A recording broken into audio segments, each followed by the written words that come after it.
right.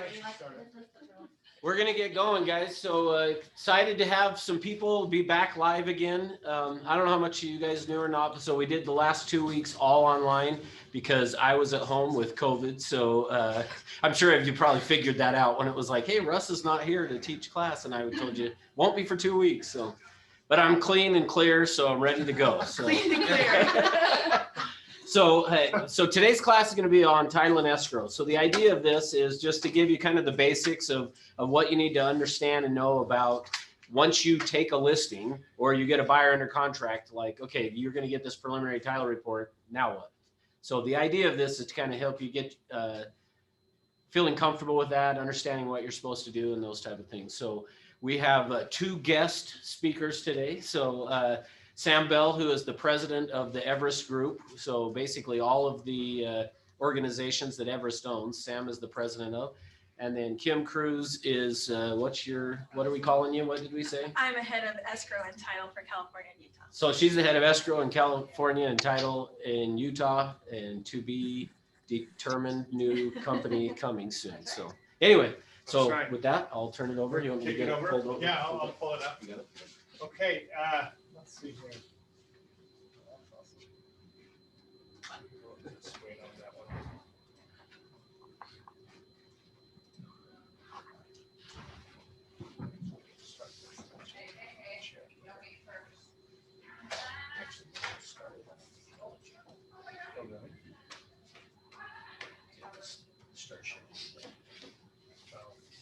See, I want to have multi-monitors.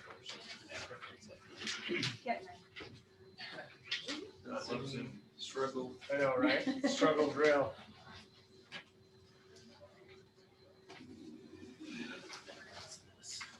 Of course, you're making changes. Okay. Yeah. So one other thing, hey, so for you guys that are online, you can unmute yourself if you have questions, and so please do. But if you will keep yourself muted when you're not talking, that would be appreciated. So. Okay. And you will unmute because this is interactive. So we've got people live, we've got people online. For the live people, some of our online people are from our California brokerage. And so today when we talk through this stuff, I'm going to refer to 2 different contracts, the Rep C, which is familiar hopefully to the Utah people. If not, you should get familiar. And I'm going to talk about an RPA, which is the California version of the Rep C, or I should say the Utah Rep C is the version of the California RPA.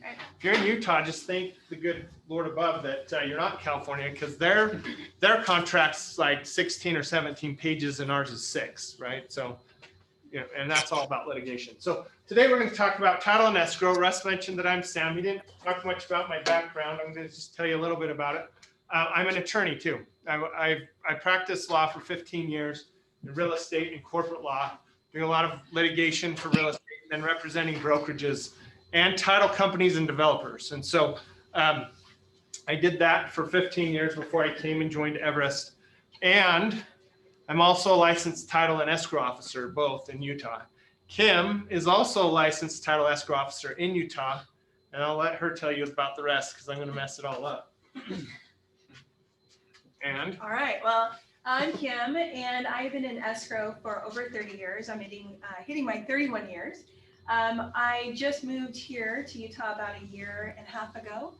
I did escrow in California for 30 years, was at the same company for 25 years. And right now I oversee our California escrow divisions, and I'm overseeing the start of our new title company coming soon here in Utah. So I have a long history in escrow because I love it. And I love being part of the biggest part of the financial decision the family will make. And that's why I'm in escrow. So awesome. Yeah. Thank you. And then let me back up. Before law school, I was a real estate agent and gave up my license after I became an attorney because I went, why would I do all this extra CE, pay all these extra fees?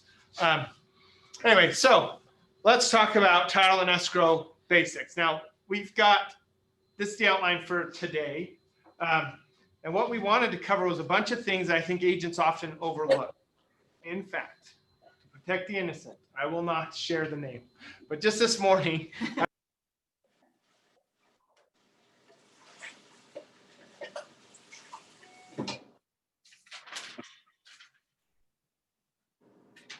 did anybody's sound go out?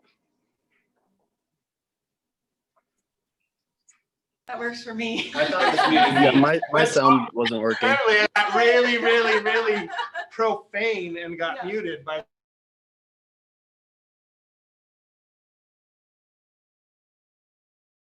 We're I muted think you're again. muted again. Yeah, you're muted again, Sam. Yeah, muted. Okay, now I'm unmuted. Boy, the board of censorship is brutal here. So, anyway, I was talking to an agent who said, "Oh yeah, my first deal, I got the title report, I handed it to my client, I went to closing and found out there was a bunch of stuff I should have read, I should have gone over, and it really created complications. The deal ended up closing, but he didn't take title and escrow serious."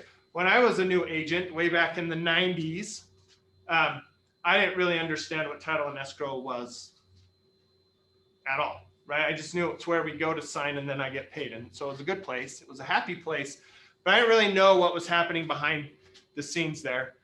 In California, it's a little different. Escrow is a lot more involved in the transaction than it is here in Utah. And so people are a little more familiar with what's going on or what their role is. You know, a lot of times in Utah, you show up and the first time you meet your escrow officer is at closing. And you're kind of like, oh, okay, you're handing me the documents, signing, it's all good. So it's important for you to understand because there are implications, there are things that will change the transaction or could change the transaction that happen with title and escrow. And so what we want to do is give you a broad overview of what is escrow, what is title, meaning title insurance, hello, what types of title insurance policies are there, these all play into your closing costs, how to review the PR, right, what we're looking for. You know, as an attorney, I'd get people would come to me all the time and say, okay, you know, here's a PR. What should we be looking at? And when I say people, I don't mean residential purchasers because your average residential purchaser gets this and goes, okay, thanks. Should I know anything? And then they put it away. Commercial's a lot different. I did a lot of commercial transactions and they'd come to me all the time and say, okay, go through this and tell us everything we should know about this deal. Okay. And I think it's important for you to understand how to review the PR, how to interact with your client when you're reviewing the PR. And then we're going to talk about the top 10 title issues, which we're going to focus on one that's really prevalent, something you may run into and something you can work with your client on. And then questions and answers. You can ask questions throughout. We want this to be interactive. I don't want to stand here and lecture. You don't want to sit there and be lectured to. That goes for the people online too. So please pipe up if you have questions as we go forward. Okay. Did Russ break it again? Keep it. I like it there, so it makes sense. There we go. All right. It breaks the ice. What is escrow? The screen share slideshow isn't changing as you're changing the slides on the big screen, so we can't see them online. Oh, really? Okay. Yeah. Try this again. See, way to pipe up. Thank you.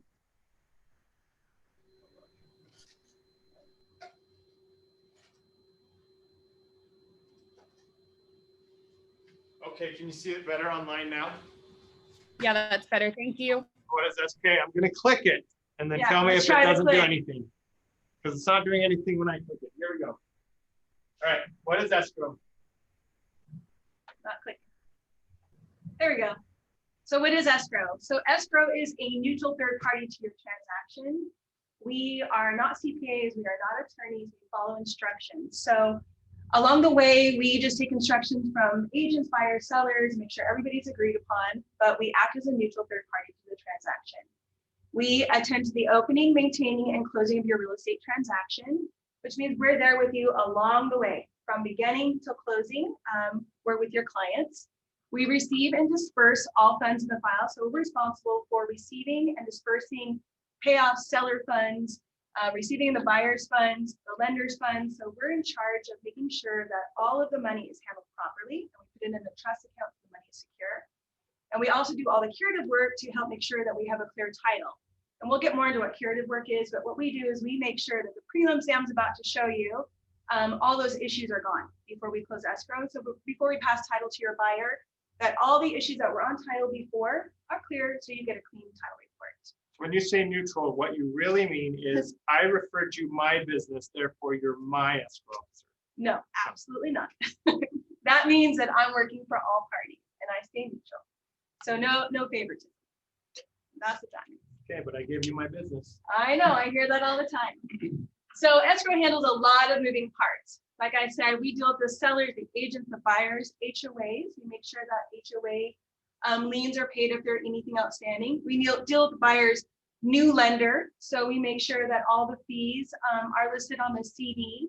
So this is important for new agents. One of the things we get a lot is, oh, in the middle of the transaction, something came up on the inspection report, and now we're adding a $2,000 credit. You need to make sure your lender and your escrow officer knows that, because we have to debit credit the parties, and the lender has to disclose on their closing disclosure. So that's one of the things we see with newer agents. We deal with the title part of it because we help clear the curative work. We deal with lien holders, and we deal with the payoffs. So we handle all of these moving parts to make sure that your transaction moves slowly along, moves along properly, slowly, yeah. Hopefully within the time frame of If you're the other guys. Yeah. Not if you're Kim. Exactly. So this is what we do. So escrow handles a lot of moving parts and is dealing with everything behind the scenes. We're the quiet ones behind the scenes, making sure that things are getting done properly. So, but most important, you want to just remember to communicate with your escrow officer anything that may affect the transaction. And you want to make sure that you're dealing with the lender too. Those are the main parts if you're dealing with the buyer side. And then when Sam shows you the prelim again, you'll see all the things that we have to clear, which is lien holders, old lender, and HOA liens. Can we boo when you say HOA? Yeah, you can boo. Yes. You can Right, boo boo. judgments, liens, HOAs, you can do lots of stuff. All right. So one of the big questions I think people have, and you should understand, is what is title insurance? Title insurance is insurance. If you think about, I'm going to just talk about auto insurance because we're all familiar with auto insurance. We all have auto insurance. We're all required to have auto insurance. You may or may not have been in an accident. I've been in accidents. I've seen how auto insurance works, seen how property insurance works. It's insurance. It's basically a contract between you and an insurance company, or between, a party and the insurance company, where the insurance company agrees to pay money if there are issues, right? And so with title insurance, it's no different than the rest of them. Have any of you actually read your auto insurance policy? I'm the only attorney in the room. Sort of. That's it. That's what I Just like to making do. sure your car's listed, I guess. No, but so if you were to break out your policy, you raised your hand. If you were to break out your policy, it's not 3 pages long, right? It's thick. And if you dive into it, it's interesting. And all insurance policies are written very similar. I've had the insane pleasure of reading corporate insurance policies, and auto, homeowner, property owner, all kinds of insurance policies. They're all very similar. The first bit, it will talk about what's insured. Okay, and then for the next 500 pages, it talks about what's not insured. And title insurance is very similar, right? Those are called the exceptions. And so a title insurance policy is just that. It's an insurance policy, but it's meant to protect the property rights of the owner. Okay, so you're buying, let's be honest, a home purchase is one of the biggest. Sorry. Oh, he's got questions. We got a special guest. A home purchase is one of the biggest purchases most people will make in their lives, right? I mean, this is the number one biggie, and they want to make sure that it's protected, that you're actually getting what you paid for, or what you borrowed, more money than you could ever fathom to pay for, right? It protects you against title defects. We're going to get into the PR in the next few slides and look at what that means. Title is the bundle of sticks. If you go back to real estate school and think about the bundle of rights, and they call it the bundle of sticks, those are all your property rights. If you buy a piece of property, you take title. Title is all of those rights. And what this does, make sure that you have the rights you paid for. And if you don't, then the insurer will step in and help fix that. And it protects you against past problems and future claims. So let's look at what types of insurance policies are available when you go to close. You have the loan policy. If you're borrowing money to buy a house, the lender's no dummy, right? They've got bajillions of dollars that they're lending out. And they want to make sure that their investment in that loan is safe. And so if if your client or you as a buyer are borrowing money to buy a piece of property, you're going to be sold a lender's policy. That's going to be a condition of the loan, unless you're doing, maybe some private lenders won't require it. If you're doing a conventional or government loan, they're going to require a lender's policy to protect them and their investment against any type of issues with title, okay? And these are effective for the life of the loan. So once you pay off that loan, that policy expires. Now, these aren't like auto insurance premiums where you're paying annually, semi-annually, monthly, you know, however you structured your auto. This is a one-time purchase at closing. Very sexy in here now. The mood lighting. Okay. The other type of policy is an owner's policy. Now, this protects the buyers. Okay? It protects the buyer for the life, for as long as they own that property, and if their estate owns it and their heirs take it over, it protects their heirs too. So this is a very long-term insurance policy, and it protects against the things we just said. Anything that could affect their ownership of this property. I think, you know, when you're working with your buyer, they just look at it as closing costs. God, I thought I was only paying, you know, $400,000 for that house. Now you're telling me I got to pay more and more and more and more. And the answer is yes, but it's there on purpose. It's there to protect their investment and to protect their lender. And so it's one of those things. I mean, I've bought houses and I've bought these policies, and it always stinks to go to closing, and there's always that closing cost. And when you're a seller, it affects your seller's net. But it's important because they are protecting their investment. Now I sound like I'm trying to sell you insurance. Yeah, it's important, but it's also required. It's required. That's required. Yes. Unless you have cash, which is awesome if you can. So let's talk about the preliminary title report. So in Utah, the REPC, talked about REPCs and RPAs. In Utah, the REPC, section 7, who knows what it is? Just shout it out if you know section 7 from heart. Russ knows it. It's the seller's disclosure section, okay? It's the things the seller has to give to the buyer so the buyer can do their due diligence on the property. And one of the things the seller has to provide is a copy. I'm making up words. A kippity copy of a preliminary title report. On the RPA in California, it's section 13A says the buyer is going to get a copy of a preliminary. I'm just done. Preliminary title PR. And section 14 of the RPA says the seller's the one that needs to provide it. Now, it's very rare that the seller gets a copy. Here's a PR, gets a copy, walks over to the buyer and goes, here you go, right? I mean, a lot of times, call the title company just sends it over and the buyer gets it. But the obligation is on the seller. So if you have a listing, if you're working with the seller, you need to be aware. Whether you're in Utah or California, the seller has an obligation to provide a copy of a title report within a timeline, right? So in Utah, it's called the seller's disclosure deadline. California, it's similar. It's that section 14. But you've got to provide, your client will need to provide or make sure that the buyer gets something.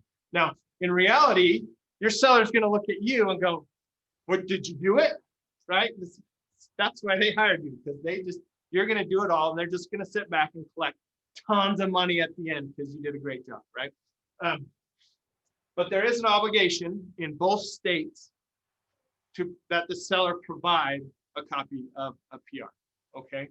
Now, these are the basic parts of a PR that you should be familiar with. Schedule A is basically the who, what, when, right? It's describing what the PR covers. Okay.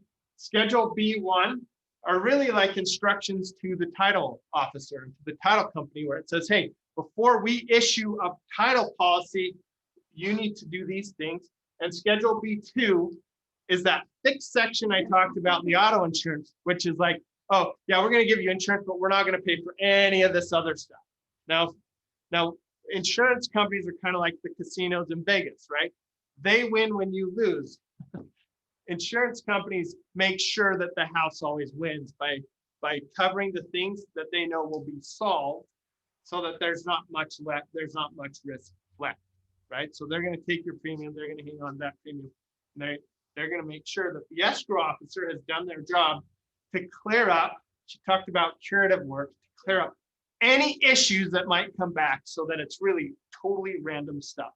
And I would imagine, let's say I'm gonna pick on Russ because Russ has been around for a while. Have you had any clients that have ever filed a title claim? One client. That's out of 18,000 transactions that Russ has personally closed. No. You were expecting me to say 0. No, one, No. it doesn't matter. One's not that much. Making title claims are pretty rare. As an attorney, I saw it more often, right? Because I just saw the worst of the worst of the worst, to the point where people wanted to pay me money to help. And so we would look at insurance all the time, going, well, is there something there to help you? Okay, but it's pretty rare. Okay, so let's dive into a preliminary report here. This is we went to our friends at First American Insurance and said, hey, we want the ugliest preliminary report you can And they find. sent it. And they sent it. It's an ugly one. So this has about everything you could fathom on it. And we'll go through it and talk about, basically how you should be working with your client, talk to your We client. should probably just call it escrow officer's nightmare. Yeah, This is gonna be it. Here's the end of the story. The surprise ending is First American declined to insure this property. And once we dive into the exceptions, you'll see why. So this is Schedule A. This is within the first 3 pages of the title report. It's the who, what, where section, right? So it talks about what they're buying, what policies they're buying. Here we've got an owner's policy and a lender's policy, right? The owner's policy is in the amount of the purchase price. And then there's your premium. So as you're thinking through seller's net type stuff, here's a cost, right? The lender's policy, these come out before you really have full comprehension. So a lot of times there'll be a billing. Sometimes if you have a sense for how much they're going to borrow, they'll put it in, right? So you see, and that amount would be the loan amount, and the premium would be based on that. Okay. Then you go down to number 3 that says, what are you transferring? And the default typically is fee simple. I'm in the way. Fee simple. Right? That's typically the deal. If you're buying a piece of property, you're expecting that you're buying everything, all the rights. So going back to real estate school and that stuff we learned about estates and property, it's from the center of the earth up to the sky, and everything in that wedge is what your buyers are expecting to buy, right? That'd be fee simple. They do issue title insurance policies for things that aren't fee simple, but for the purpose of what we're going to talk about today, we're going to assume it's all fee simple. Number 4, excuse me, this is who owns the property now. Okay, so as a listing agent, as a buyer's agent, if you look at number 4 and you see a name that is not your seller, then we need to go back to the reps here, the RPA, and make some modifications. There's some questions. So this is red flag number 1. All this stuff is cute. It works in the finances. I'm struggling today. But number 4, the vesting, it's called the vesting provision. Who owns it now is something you ought to look at right away and say, okay, does the seller's name match this? And here's what you'll run into probably most often if it doesn't match is, okay, you've got husband and wife here, but only husband or wife on the listing agreement. If you see that, that's a problem. If you're working with divorcees, right? Oh, we split up forever ago. We haven't been married. This is what I love about divorcees. The minute they split, they're divorced. They don't necessarily wait for the decree from the judge. They don't wait for all this stuff. It's like, we broke up, we're done. The only thing at that point, sort out the property. Even after a decree's entered, what I've learned through my law practice was divorce attorneys are dumb. No, they're actually really smart about divorce. They're really dumb about property. They're not property lawyers. And they would get the divorce decree, and the divorce decree would say, the real estate located at this address is awarded to the wife, because the husband's always at fault, right? That's the other thing I learned. But it's awarded to wife, and then everybody in that divorce goes, it's wife's property, done. But is it actually wife's property? No, it's not, right? Because divorce, now I'm breaking stuff. Divorce decrees don't transfer property. Divorce decrees tell people how it should be transferred. What do you need to transfer the property? Anybody know? Anybody It's gonna online? be different. It's gonna be different in each state. I want to hear it from both states. Yo, Just whoever's on, like, was it the county, whoever's recorded on the county, it's. and whatever's recorded with the county, which is a deed, so it's whoever's, and so number 4 is looking at the deed. So if you're working with divorcees, if you're working with, and you see both former ex-spouses' names, and you're working with the wife, and the wife thinks she owns it all, you got some work to do. We're not ready. We won't be ready to close until we either get the ex-husband to sign off on everything, or we get a deed from the ex-husband transferring it to the wife's name. So there's potential problem area number 1 that you ought to be looking at, whether you're on the buyer or the seller side, is number 4. There's also where you'll see a trust. You'll see a trust. So if the property is See a owned by company. a trust, it might be a good time if you represent the seller to let them know that escrow is going to need to see a copy of the trust. So that'd be another line item that you'd want to look for. Sometimes you'll see a deceased party on here too that you didn't know about. So that's a highlighted area for sure. Number 4, trust, deceased parties, husband and wives. And that's kind of where escrow goes to first. When we receive your purchase contract, we compare it against the prelim to make sure that our parties on your contract are the same parties that own title. And that's when we start our first line of defense right here, is to see what we're dealing with. Number 4. Number 4. Yeah, deceased people, they can't be your seller, just for the record. This is true. It seems like elementary, but last week we dealt with something where they were at closing, wanting to close, but the property owner had died. And we were trying to figure out how do we like sort out all this estate as fast as we can so it can close in like 24 hours. Okay, so it happens. That happens. Divorcees, dead people, that happens. So anyway, okay, number 5, that's the legal description. You're usually going to see Exhibit A attached. Exhibit A could be as simple as, there's all kinds of different legal descriptions. It could be as simple as Lot 7 in, Cottonwood subdivision, as shown on the, it's like I've written these before, as shown on the county recorder's map on record in Salt Lake County, right? Or it could be as crazy as a meets and bounds description, which is beginning at a point that's this far from this thing, going this direction, this many feet, turning this many degrees. I mean, it's really long and ugly. I did not include the legal description from this PR because it's a whole page of that. Unless you're a civil engineer, I would just trust that whatever they said is what it is, okay? The other thing that we'll get to is a little further, which is boundary disputes, but we'll pause there. Okay, so let's go to part 1. So this is Schedule B, part 1. This comes right after the legal description. Again, these are mainly instructions to someone like me or Kim who are acting as a title officer, right? So if we're acting as the title officers in your transaction, we're looking at this. That's something for us to look at more than you. You're going to want to pay more attention to part 2, but I'm going to just briefly tell you what this is. It basically said, okay, before title insurer issues an insurance policy, all of these boxes need to be checked. Number 1, buyer actually has to pay seller. Pretty basic, right? Number 2, you got to pay us a premium. I don't know of any insurance companies, regardless of what kind of insurance, that want to issue a policy without getting paid, right? So you got to pay a premium. That's it for free. Yeah, you've got the escrow officer has to do their job and make sure that we're not going to ever have to pay a claim for that premium. That's what number 3 says. I know I'm simplifying these, but that's basically what it says. Number 4, we've got to have all copies of things necessary to know who should be signing on behalf of seller and buyer, right? Kim mentioned trust. We mentioned deceased people. You could be working with an investor who's buying stuff in the name of a company. All of this is the escrow officer's got to go collect all of the legal documentation to show who is authorized to sign on behalf of a trust, who's authorized to sign on behalf of a company, who's authorized to sign on behalf of an estate if the person has deceased. It's more appropriate than dead, right? Yeah, They're dead. They died. Okay. Okay.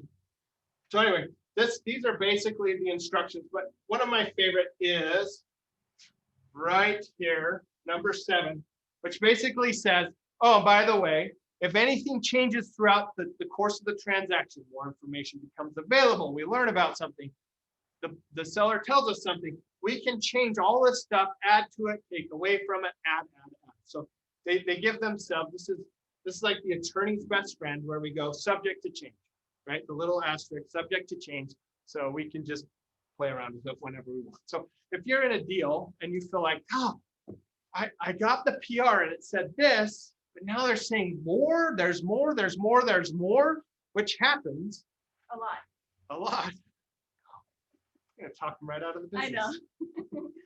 Just giving them There's more, there's expectations. more. Yeah, just know they've done all of your title insurance companies will do a good job when these come out to make sure that they're protected and being able to change the deal based on their comfort level with the deal. Like I mentioned before, this was the preliminary report issued by First American, and they backed out of it. At the end, they said, too messy, we're out. Now you're going, well, what's so messy about this? Let's look at this. So your average PR, Yeah, I right. know, right? It's like, We didn't put it in bold print for you, anything right there. All for caps. those of you online, they said delinquent, which is number 8, is terrifying. So who's seen a PR before? Who's looked at one? On average, just how many line items do you usually see in the exceptions? Get paid. Well, Yeah, are you starting that's that good. number rate where it's starting to pay everything Yeah. that's wrong on it? Yes. Yikes, we hope that there's none, but I mean, maybe, I've never, I don't know how many pages you have in this. Yeah, I've seen you're it. gonna Never see. guess. And then they show the 20,000, you're like, what in the world? Yeah. And you wonder how it got to you. I think a lot of PRs, if it's more than about a page and a half, including the boilerplate provisions, you're like, whoa, this is messy, right? Which is about 12 to 15 exceptions. Okay, so again, this is part 2. This is Schedule B, part 2. This is the part, you're gonna look real close at number 4, right, on Schedule A, and look at who owns it. And then this is where you wanna really start looking, because this is going to help you understand what have I just got myself into as a listing agent or as a buyer's agent? You know, what are we looking at? So I've broken this down. It's not highlighted, but I've broken it down. So typically what you'll have is the first few are what I call boilerplate provisions, right? They are literally cut and pasted from every title report ever. And it's stuff like, you know, we're not going to insure against defects, liens, taxes that we don't know about, you know, stuff like that. Those are the boilerplate.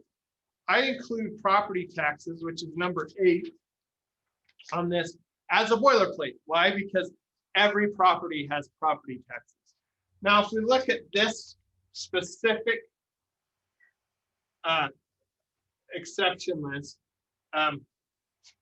there's a lot of, it says property tax a lot, and that's terrifying. So if you're sitting down with your buyer, you get the PR, you sit down with them, and you say, hey, I've got a copy of the PR, got a copy of the seller's disclosure, you know, the stuff that you'd get.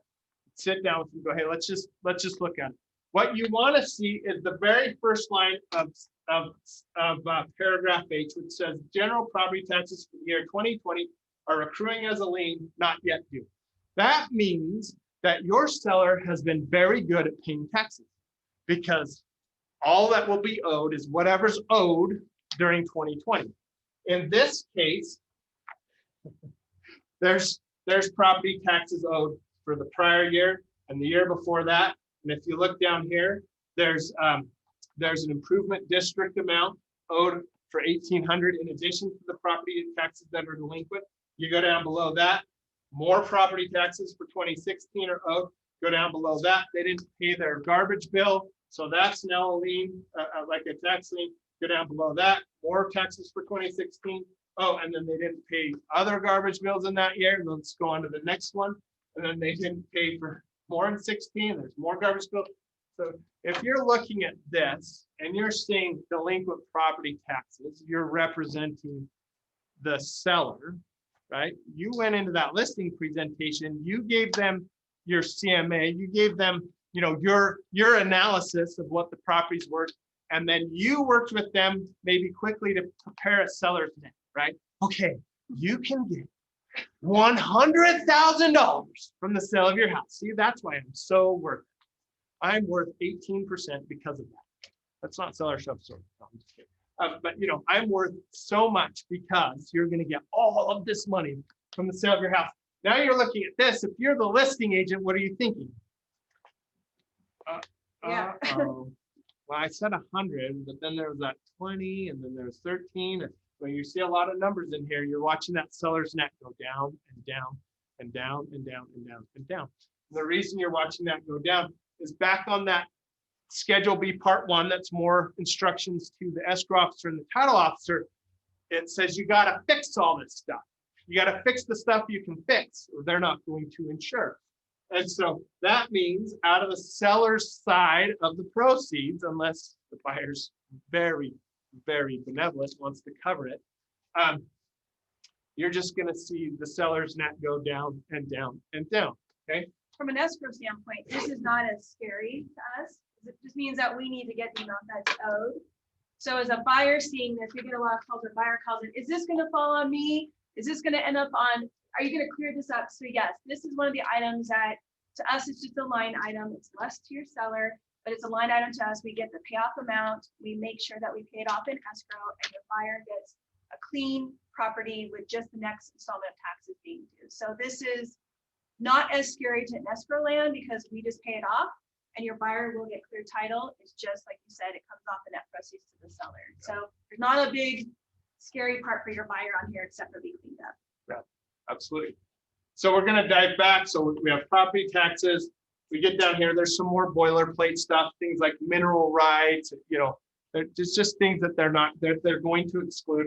Now, if you have a client who's buying a piece of property because they want to mine it or drill for oil and are really interested in mineral and gas rights, then there are other policies and endorsements and things like that that are available, but you've got to know that, right?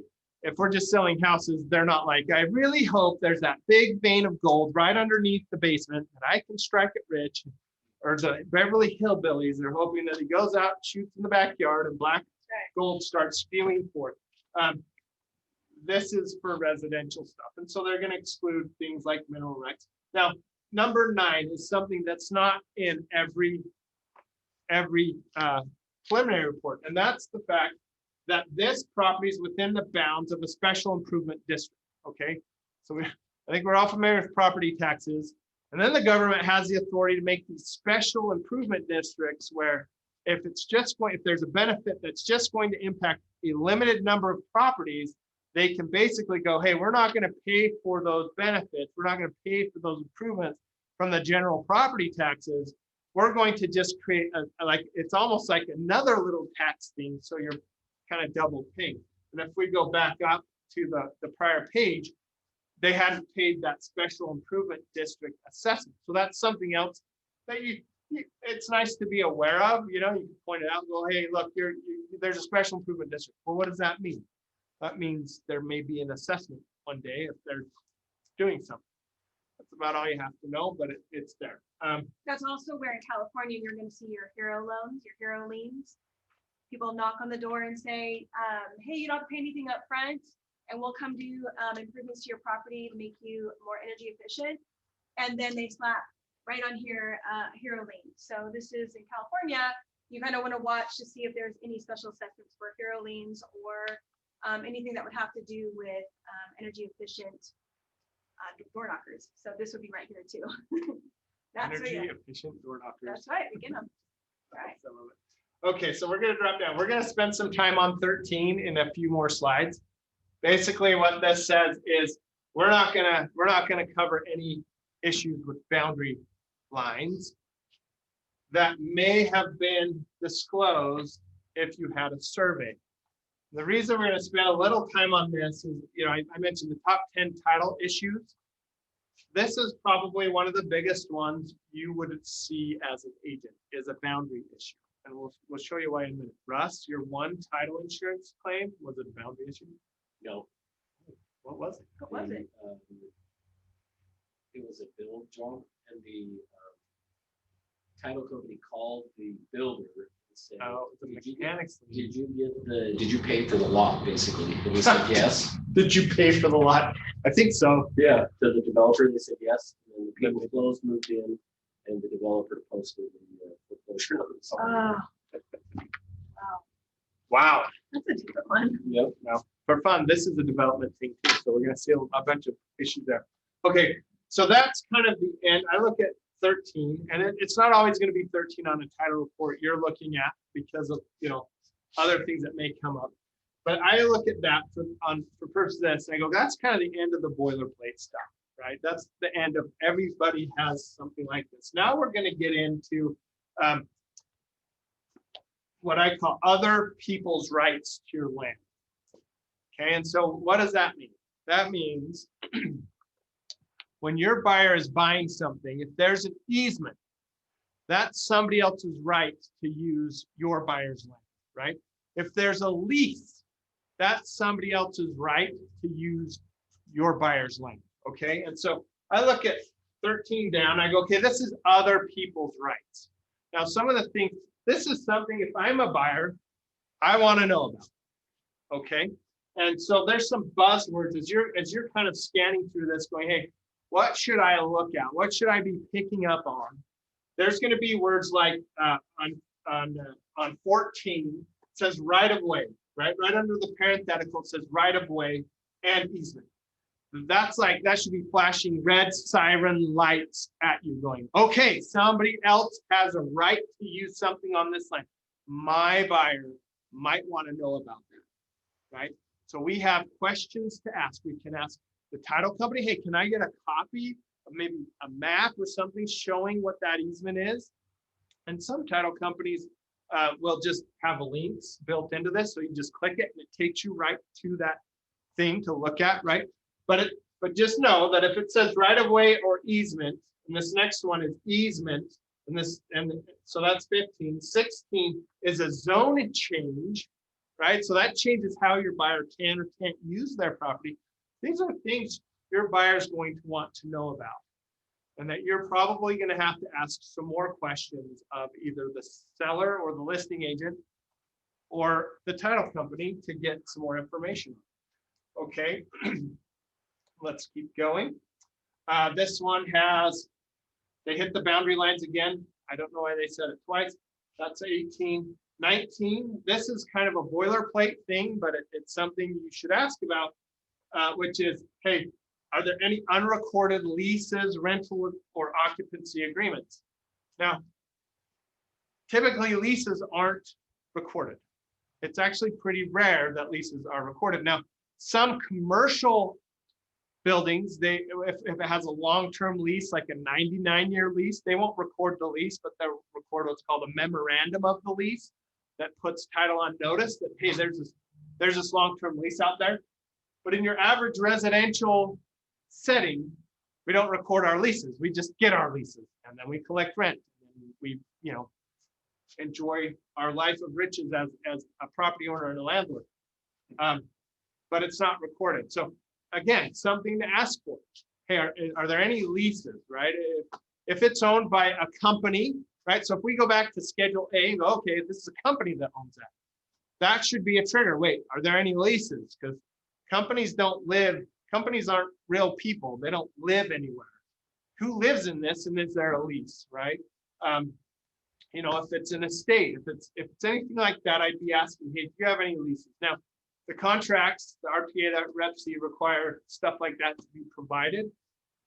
So if you're looking at it and saying, oh, it's owned by a company, but nobody gave me a lease, ask the question, where's the lease? That's how you can help your buyer. Here it is, another zone change on this one. That's number 20. We have on 21 a stormwater maintenance agreement. Now, if I'm a buyer, I'm going to want to know, what does that mean? Because what that likely means, as an attorney, I look at that and go, what that likely means is there's a governmental agency who's in charge of stormwater that's going to be able to drive in and take care of stuff. And that might mean they're going to tear up your lawn. That might mean, I don't know what that means. It means something like that. So let's get a copy of the agreement, figure out what you're getting yourself into, buyer. You have another easement with a ditch company, and there's a lot of easements on this. So I look at that and just generally categorize it as other people's rights to your buyer's land. So what is that? This should all be stuff where you're asking more questions to help your buyer understand exactly what they're getting into. Now, I'm not saying become their attorney and describe for them all this stuff. I'm saying just get information and go, here you go. You should look at that. My job is done. Okay. Now we drop down to 24. This is kind of where you hoped your prelim stopped, right? This is it, right here. One mortgage and we're done. One mortgage, right? Yeah, there's your one page. Here's what's fun. Just a fun thing. If we look back at Schedule A where it said how much the owner's policy is for, it was 800,000, right? Which means that's the purchase price. Here's a trust deed, 800,000. So starting at 24 on this report, I look at this and I label it in general, the loans, like the money section. So in addition to property taxes, whatever here is going to impact seller's net, right? Because it's going to have to be paid or we can't close. So here we have a trust deed that's basically the mortgage. There's one trust deed. There's two trust deeds. There's three trust deeds. Now I'm watching. Yeah. If you watch the veteran agents, their jaws are dropping. Yeah. This is where I'm Three like, trust deeds. There's 4 trust deeds. Yeah. There's 5 trust deeds. Now, if you remember, that first trust deed was 800,000. I think they might be upside down. They might be upside could down. be. Okay, now, so that gets you through the loan section. Now we get into the lien section. Okay, so This is really all from one truck. It is. And at this point, escrow is having to order payoffs on all Yeah. of these items. so now whatever you're paying the escrow officer is not enough. Not enough. So number 30 starts what I label in these title reports as the lien section. Still stuff you want to pay attention to. So we're going to have to pay off loans. I think we all know that. We're going to have to take care of liens too, in order to make this property, in order to get this property ready to sell and be insured. Okay. So here you see it at 30. There's a couple of things I want you to look at. One, it says lien. That's a pretty big red flag. Oh, we got a lien. That means somebody thinks they're owed something on this property. Okay. Then right under that, it says Liz pendants. That should terrify you at that point. And you want to ask a lot of questions. Do we remember what a Liz pendant is? It's Latin. Yeah. The notice that there's what I'm looking for, something pending on the property. They're pending. But No. why can't I think of a word? It's like super easy to find more word. Kind of like a due on date clause, isn't it? No, Liz pendens is Latin, and what it means is pending litigation. Okay. I loved it. I was letting you go there. So close. So, pending litigation. You can only record a Liz pendens if the litigation could affect the ownership of the property, which is terrifying, right? Because we looked at number 4 back on Schedule A, and we're like, okay, the names on number 4 match the names on the RPA or the Rep C. We are good. And now we get down to the liens. We go, oh, no, somebody thinks they own the land. Okay, that's a Liz pendant. You have like a ching And what ching this- as we're going along. Ching ching ching ching ching. Yeah, you're going upside down, upside down, upside down, upside down, upside down. Run. So on 30, what that means is when you see a construction lien and a Liz pendants, it means they haven't been paid. It's been long enough that this is the commencement of a foreclosure, a construction lien foreclosure, right? So if we don't get this thing sold, this property is clearly in distress, clearly. If we can't get this thing done, it's going to go away. The property is going to go back to somebody else through a foreclosure. But Liz pendants, you see the word Liz pendants? Lots of questions, right? And you're going to want to say, hey, client, there is somebody's litigating this. And if you look at it, it'll tell you the district court and the case number. At that point, they may want to get an attorney to figure out where this stands and how it could impact them buying the property. Now, I've focused a lot on how we're looking at this when we're representing buyers. If you're on the seller side and you get something like this, you go, oh, wow, we got to sell so bad. And I hope I can even get the deal done, because there's a lot to this one, right? And hopefully your client already knows that they haven't paid their bills. Just saying. I think they've Sometimes been they- notified at this point. Yeah, well, they've been notified. So here we go. Next page. No. More liens. So this is still the lien section. If you look though, it's lis pendens. 31 is the lien, another lis pendens. 34 is a lien, another lis pendens. 35 is a lien, another lis pendens. So this is clearly in distress. Yeah, they're upside 38 down. is something I want to point out specifically, because that's not a lien. It's a notice of non-compliance, meaning that there is a zoning issue and the city has taken formal action to correct the zoning issue. And so that they're recording a notice of non-compliance. What does that mean for your buyer? That means this isn't something escrow can fix, right? They can't collect money from the seller and then give it to fix the zoning problem. This is something your buyer is going to inherit and have to fix. So if I'm on the buyer side and I'm thinking through my due diligence objections, the things I want to go back to the seller, that list I'm going to create to go back to the seller and say, hey, I want this stuff. I'm going to figure out what that is. And we're going to put that on the list. If you see notice of non-compliance or something like that, I think that's something we're going to hit. Let me help you figure this out. And then we're going to add it to our list. We're going to make the seller fix it before they disappear on us, right? Before they give us fees. All right, next page. So looking through this, this is where we get into what are known as judgments. So that list of exceptions, what happens is the title company, the escrow officer, they go in, they look at the stuff that's recorded on title at the county recorder's office. And then they search judgments, because judgments can become liens if they're not paid. So we want to clean this up too, right, as an escrow officer. And so this is a list of the judgments that could become liens that need to be taken care of through closing. Normally, in this case, you would have, most of the time, you're going to see someone forgot to pay a credit card, they went to court, they lost, the judgment gets recorded. It's not going to be this dramatic, but you might see a credit card, a car, a child support lien. So this is where we would normally see the normal circumstance, not as dramatic, but you would see any judgments, and usually they say, oh, I paid off that, and then we just have to go back to the parties and get it cleared. But you might see child support or spousal support or Waterproofing. Yep. Just kidding. That's one of these. Yeah.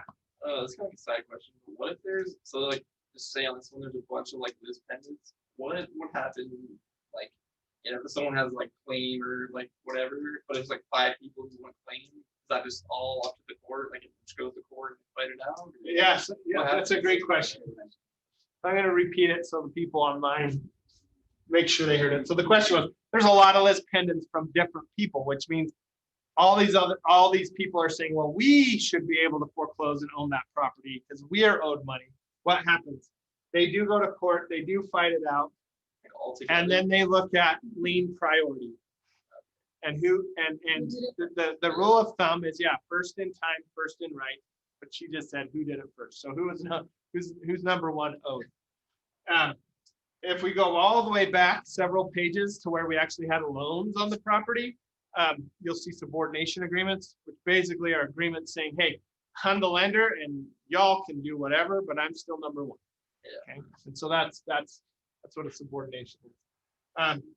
Okay, so we talked about, and then we'll just keep going through. So there's obviously a lot of issues. And then we get back down to number 50, which is in Utah, 50 is kind of a boilerplate provision because we have what's called the state construction registry. That's where contractors file pre-liens. The way construction liens work is I can do work and then I have a period of time after I finish to actually file a lien.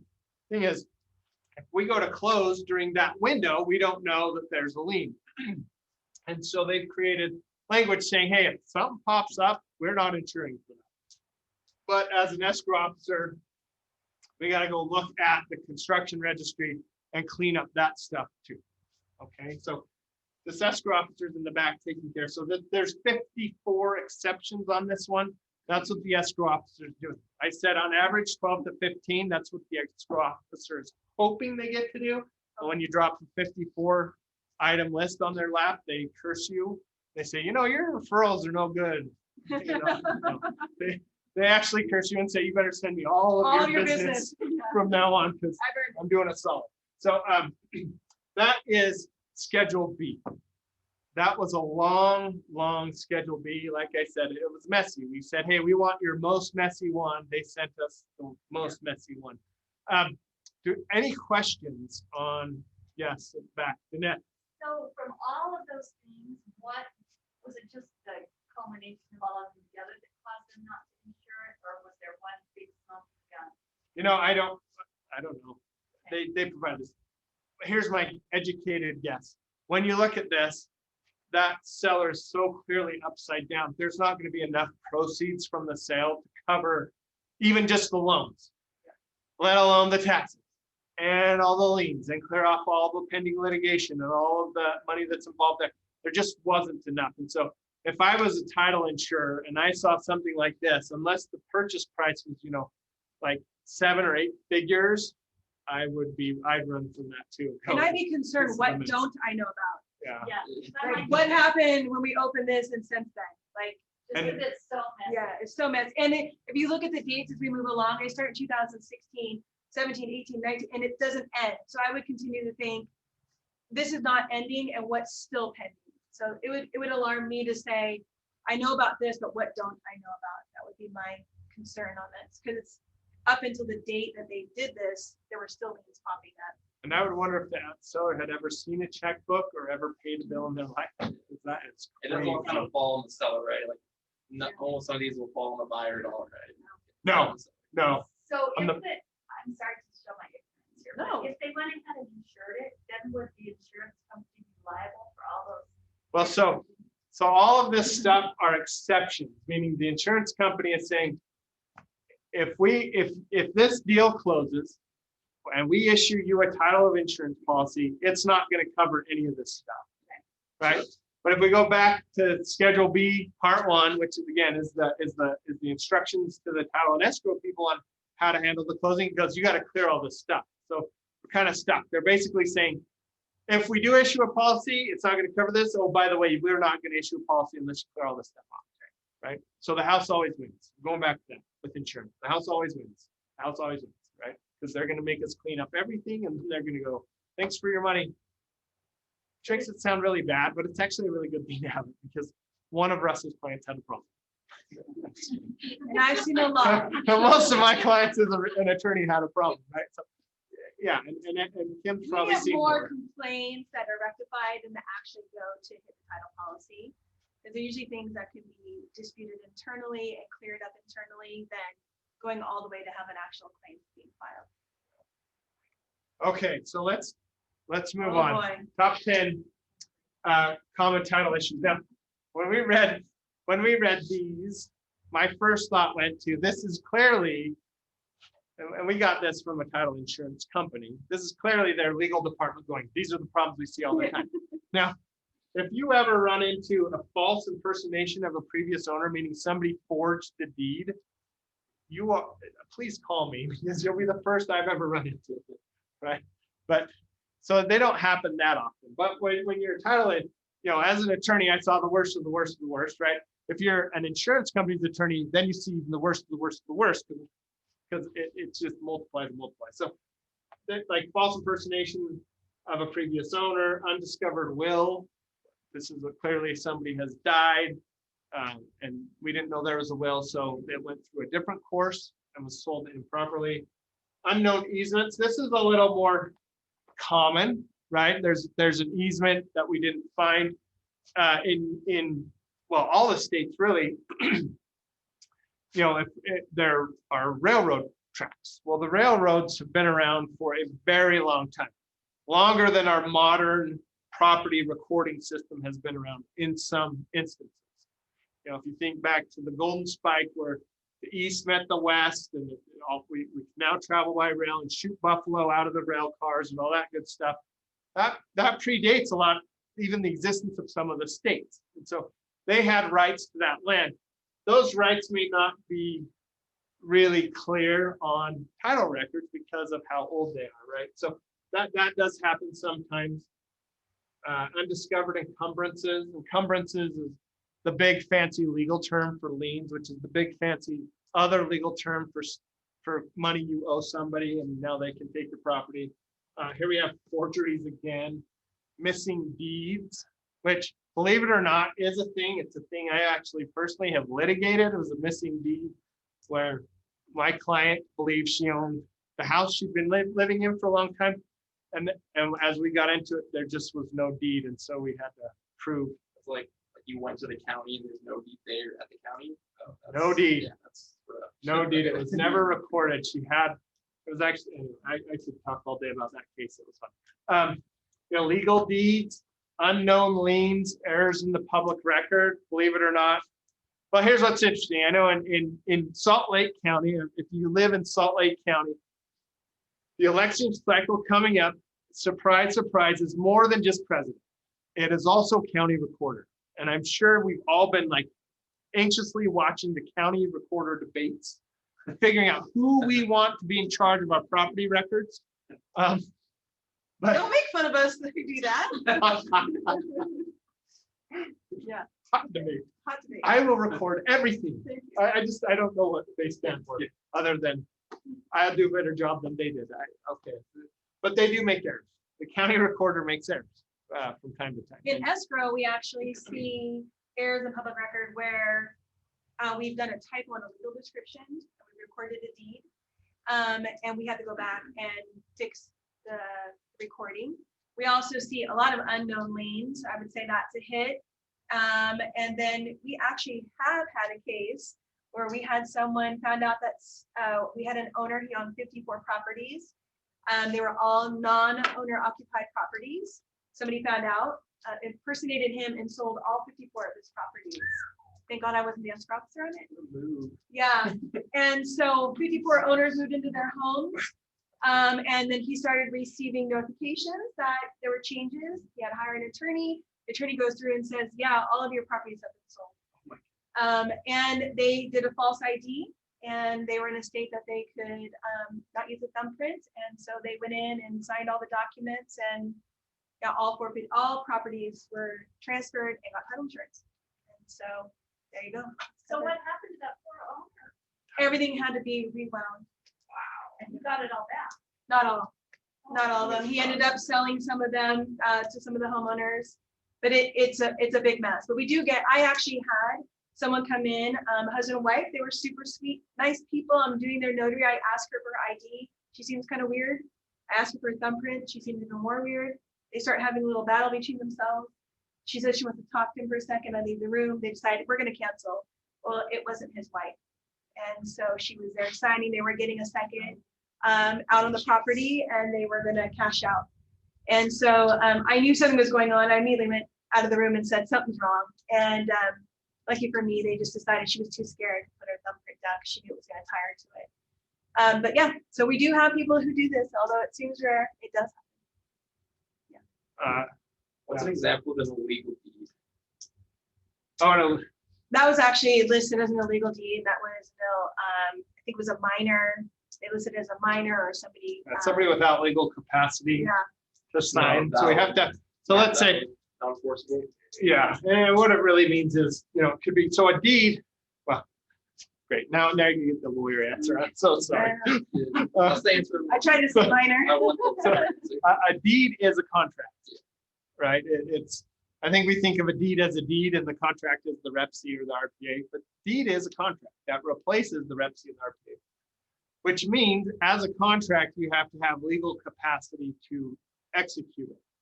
I'm going to use the example of someone with like Down syndrome, where they're mentally handicapped and or dead, right? Yeah, So, or like, a dead. legal deed is like an unenforceable. But it's an unenforceable because there was typically a capacity issue, or the gun to the head, it was under duress, which Sweet.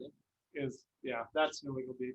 And then the last one, which we Your say favorite. is boundary and Favorite. survey disputes. And the reason we kept boundary and survey disputes out of this obvious thing, is because this is the one that you may encounter more than anything else. And this is one you may actually encounter. I would say, you know, the law firm I was at before I joined Everest, we had 2 attorneys that were full-time boundary survey dispute attorneys. All day they would receive calls from buyers, sellers, agents, title companies about boundary issues. All day, 2 people. And that was just one law firm, right? And so this is something you may experience. So I wanted to talk just a little bit more about this. And here is a slide with an example. This is an actual, this is from a case. And what you see here, this is a survey. And a lot of times you just look at the survey maps and go, oh, it's a survey map. Woo. But I'm not an engineer. But what we have here is the big bold line is the survey boundary lines for 2 properties. So that line with little X's is the fence. The gap is 27 feet. So it's not a small gap. I mean, if we want to get real serious, I think we could look out the window of where we're sitting, and most likely there's little boundary discrepancies in all of the property we can see from where we're sitting. It's pretty rare that a homeowner, before they build a new fence, calls the surveyor in because we're so dang cheap, right? We're just like, well, I can go to the Home Depot and buy 4x4s and slats. What I need, survey's $1,000. It's $2,000. That's crazy. Why would I pay that? I'm only going to spend $300 on wood. So we just build fences. Where we build fences, we think, oh, this is the property line, or there was another old fence here, so we're going to build it there. Well, fences, unless they're surveyed, they're not exactly right on the property line, right? And so these things happen frequently. I had a case where the fence lines were off so much that a developer, a client of mine, actually got 2 extra homes that they didn't think they'd get to build on a development because they had new boundary lines because of the fencing being off so far. So this is something that will happen. My own personal homes, I've had surveys on. I've lived personally, I've had some investment properties. That's why I'm saying personal. Houses I've personally owned to live in, I've had 2. I don't move a lot. I don't like to move, so I don't move a lot. I've had 2. I've had both surveyed for various reasons, right? Not as part of my due diligence, which is, you know, I'm going to say maybe you should get a survey as part of your due diligence. But I had them surveyed because I was doing a construction project that required a permit, or redoing a yard or something. In both cases, the boundary lines were way off. In both? Both. In Both. your favor? In my first house, in my favor. In fact, the entire Costco play structure that we had for our kids, I say Costco play structure because they don't make little ones, right? The entire thing was 5 feet across the surveyed boundary, but 5 feet within the fence boundary. So it was like a 27-foot gap. This is not mine, somebody else. But it was huge. In the house I'm in now, my side yard, my side fence is about 24 inches to my neighbor's favor, right? But what's interesting is when you look at one house being off, that means at least 2 houses are off because all properties join another property. And last time I checked, the world is round, so all property connects in the world. Although there is the Flat Earth Society, whom we argue, maybe that's why I'll never run for president. Now, this is why this is an issue, is we've got this little number 13. I said boilerplate. I said we're going to come back to it, which is the provision that says if there's any discrepancy or conflict in a boundary line that would have been revealed by a land survey, we're not covering it. Okay, and so this is prevalent. It's a prevalent issue for your buyers, prevalent issue for almost all property owners, because again, we're going to credit to us being cheap and Home Depot. I blame Home Depot for most things. Home Depot and Microsoft. And so boundary lines are an issue, but if you don't have a survey and flesh that out, then your title insurance is not going to help you in that situation. I'm going to show you a Don't picture. click the button. See if anybody can see. Okay, I'm not going to click. So what we have here is a map. What we have here is a satellite image. This is also from a case I worked on. Satellite image of a neighborhood. The neighborhood, if you want to know, is up in Jeremy Ranch, up Park City. If you're in California, you may have heard of Park City where Sundance is.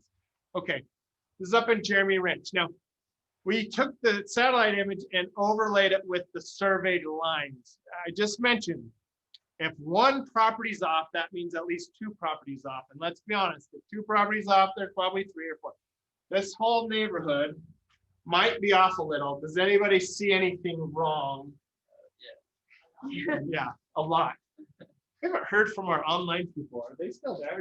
Are you guys online listening? Yeah, we're here. We're here. Yeah, we're still here. Okay, I'm still here. We're here. Oh, Are the man. trials here? so excited. Looks like some of those guys own the street. Here. Okay. So what? Yeah. Right. You guys are Hello, hello. online. What do you see? Shout out some numbers. I don't know how clear the numbers are. JRA 101 looks like he's got an extra street behind him. Yeah, right. It's a mess, right? This is a mess. And you have lines through houses. My client was right where it says Hidden Cove. That was my client. That was the one we were working on. And the reason is, this isn't the most egregious problematic one, right? But it was because her neighbor was an attorney and had a survey and decided, whoa, I own a part of your garage. Oh, And, there are those attorneys in the world that when you're a hammer, everything's a nail. And we don't care about our neighbors. In my case, where my boundary's off, I've told my neighbor, don't worry about it. Not a big deal. I know. I highlighted my favorites. My favorites are coming up. I Home Depot. Does this fall on like the developers then? Like Oh my whoever God. built that subdivision? Here's what's fun. So great question. Does it fall on the developers? So the developer in this situation got the entitlement. So they made the map, but they didn't build the houses. They just sold lots and then people built the houses that they wanted. And now clearly they also went to Home Depot and just bought lumber because they didn't get a survey, right? stop picking on them. Kim's husband works at Home Depot. They went to Lowe's, they went to Ace Hardware, and bought lumber. Yeah, Lowe's Ace. did it. So they weren't required to do the survey before? No, they are. But explain. I don't. We're cheap, that's what it is. We're cheap. Yeah, people are cheap. They did not. Did you hear that? I said we're cheap, and then my phone. Yeah. Went up. Clearly, I'm upsetting people. Yeah. Saying we're cheap. Home Depot's Home Depot. They hear We Home cleared Depot Home and Bill Depot now. Gates. They're in Microsoft.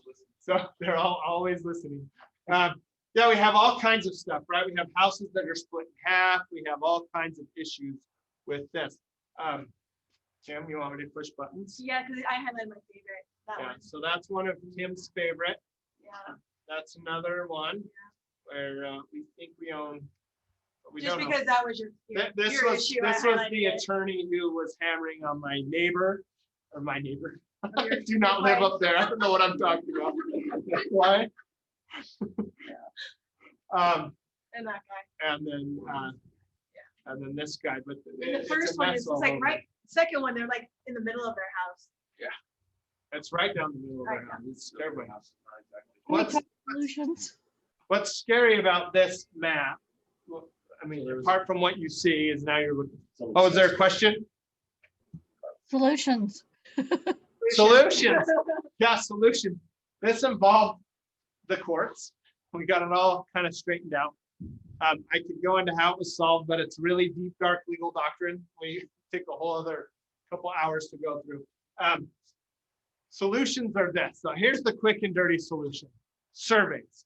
So I'm going to go back to my people are cheap comment. For those of us who've worked with buyers, we know that buyers just want to get through it real fast. Why? Because it has two-tone paint and granite countertops and it's my dream, right? Oh, and they're going to leave the place up for my kids even better. And they're not thinking about this typically.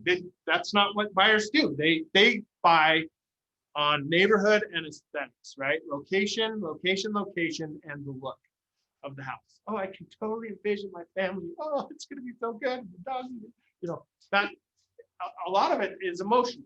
unless they're very sophisticated buyers. And you're the professional. And so when you look at their rights to due diligence, one of their rights is to conduct any kind of any inspection they deem necessary. They can have a survey, they can do that stuff. We looked on the prior slide and there's that thing saying, hey, we're not going to help you if you could have got a survey that would have showed this. Now, in this case, title insurance was no help because of that exclusion. It said, well, did you get a survey? And well, no. And my clients didn't build the house, they bought the house, right? Why did they buy the house? City, it was the right price, all the things that made them emotionally fall in love with this house, this neighborhood, caused them to buy the house. They did not have a survey. Title insurer said, hey, if you had had a survey that would have revealed this, we could have addressed it before closing or done something. But because you didn't have a survey, it's not covered. So you have to pay out of your own pocket. And attorneys are way more expensive than surveyors. And litigation is way, way, way, way more expensive than Home Depot and surveyors, right? So here's the solution. Talk with your buyers. When you sit down with your buyers, say, hey, you have a right to do a survey. Surveys are about to mark the boundary lines, depending on where you are. They're a couple $1,000s. Now, a lot of buyers are going, oh, I'm just barely going to be able to get in. I'm going to be house poor when we're done with this purchase. They don't have a couple $1,000s. But in my view, as I look at it, from where I stand, my experience, I go, boy, if I could spend a couple $1,000s to save me this headache, from save me maybe one day somebody coming and saying, I own half your house, that's worth it, right? That's more of a business decision than a house buying decision for most people. How did you help your client? Again, the legal doctrines in Utah, we were able to move the boundary line to, there's some retaining walls. It's hard to describe. The people in the room who are looking at me can see where the retaining wall, that's where they thought the boundary line was. We were able to get it moved there. Oh, yeah. There's a solution. There's a legal solution that's a lot more than a $2,000 survey. Yeah. Did anything else So- happen with like the other ones? There's like, You know what? So our client went and talked to all their neighbors, like, we all have problems. Yeah. But I'm not sure what the other neighbors did. Only the neighbors who live next to it. Yeah, exactly. And that's the moral of the story.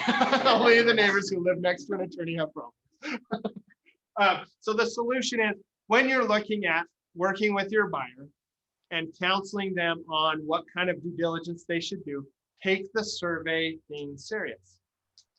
And Russ is kind of paying attention. I know he's gonna be like, yeah, right. None of my buyers are gonna pay $2,000 to go get their corners marked. And that's okay, but at least you will have counted them, right? You all know, you all have knowledge, you all know boundary line's huge issue, huge title issue almost everywhere because of the fence line stuff. And sit down and go, hey, get a survey. If they get a survey and then there's an issue and it wasn't revealed on the survey, you're a hero because you preserved the title and the insurability of title on that topic, right? And they made an informed And if decision. they don't do it, there's a problem. You can say, I told you. You said, remember when we sat down and I said, hey, you really ought to consider getting a survey. Okay. That's it. Yeah, and Now that we scared you all to death. Kim, I think that's such an important point. This is the kind of thing that can really set you apart as a realtor, to really have that extra knowledge and work as an advisor to your clients. How many agents really suggest that? Right. It's like, even if they don't do it, like you said, Exactly. Suggested. But that goes the same for like mold and other things, and the same thing. Like, honestly, it's probably not a huge problem, but you probably should do it. Yeah, so there's all kinds of things. There are all kind of potential issues when we come to due diligence. And this is off the title topic now, but there's all kinds of tests and opportunities to have your client discover issues with the house, right? And mold, radon. I mean, I'm talking just mold, My agent radon, works here and he told me to mildew. do it and I did it. Those types of things can be discovered and negotiated during the transaction. That's not for like title, like how like, oh, if you would have got one, we would have covered you. That's not part of the title. No, yeah, mold, construction defect issues, not part of title. You know, a lot of people get the home inspector and go, that's enough. I know, you know, in my life as a litigator, I worked with a lot of forensic engineers. So you take your, well, it's going to sound really bad for inspectors. I'm just not making any sense today. Take your home inspector, you know, there's not a lot of states, there's no qualification. You can just say, hey, I'm a home inspector. And there are good home inspectors that do a real thorough job. But then you take a forensic engineer who's been trained and has, you know, a lot of education and math skill. When you talk to forensic engineers, say, now I'm not going to make enemies because it's their fault. Forensic engineers hate home inspectors because like, they don't catch anything. They don't know anything about it. You know what I mean? And that's because it's an engineer who's like, I live my life deciding how that foundation cracked and what all that stuff. So, but those types of things aren't covered by title insurance. So, you know, that's part of the due diligence process that, you know, they should take serious. I just to give you just one last quick example. I told Russ would be 90 minutes. We're 5 minutes shy.